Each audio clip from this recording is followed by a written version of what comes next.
Let's do a quick edition of what's in and out in 2024 in special education at IEP meetings in this episode of the Special Education Inner Circle podcast.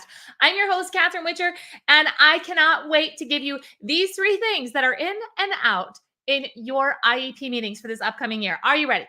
Here's what's in. Beautifully well-crafted parent input statements are in.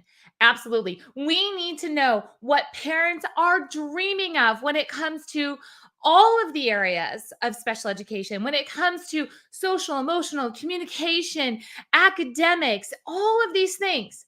You know what's out? Seeing a statement that says, parent has no concerns at this time.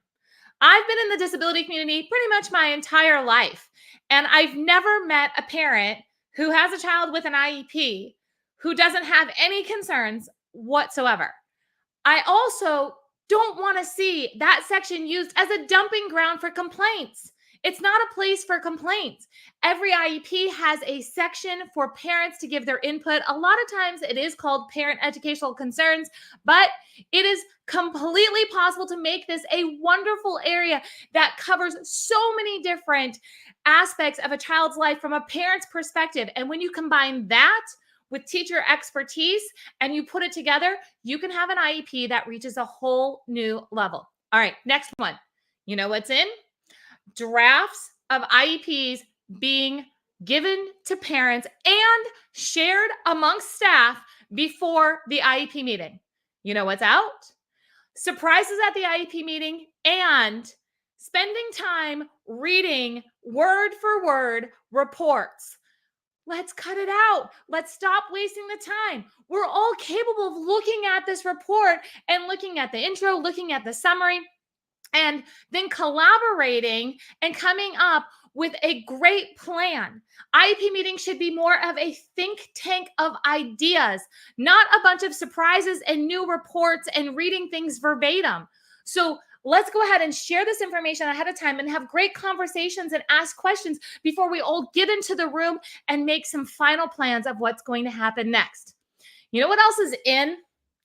What's in is ESY, so extended school year, being fully understood by everyone on the IEP team. Did you know that ESY is not just for regression and it is not just for summer school? What's out is assuming that that is what ESY is for. It is completely out to offer a cookie cutter program for students who qualify under regression. So that whole, hey, we have ESY, it's for 6 weeks in the summer, Monday through Thursday from 8 to 12. That's not what ESY is supposed to be. Extended school year is supposed to be a customized program, and ESY can be provided at any time outside of the school calendar, which means that it can be provided during the school year, it can be provided during breaks, it can be provided during the summer, but it also needs to be individualized.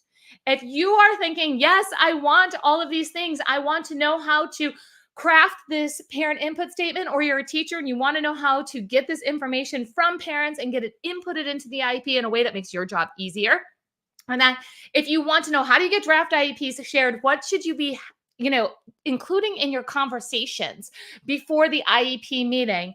And maybe ESY is something that you had no idea that it goes beyond summer cookie cutter programs, goes beyond just, regression as a qualification.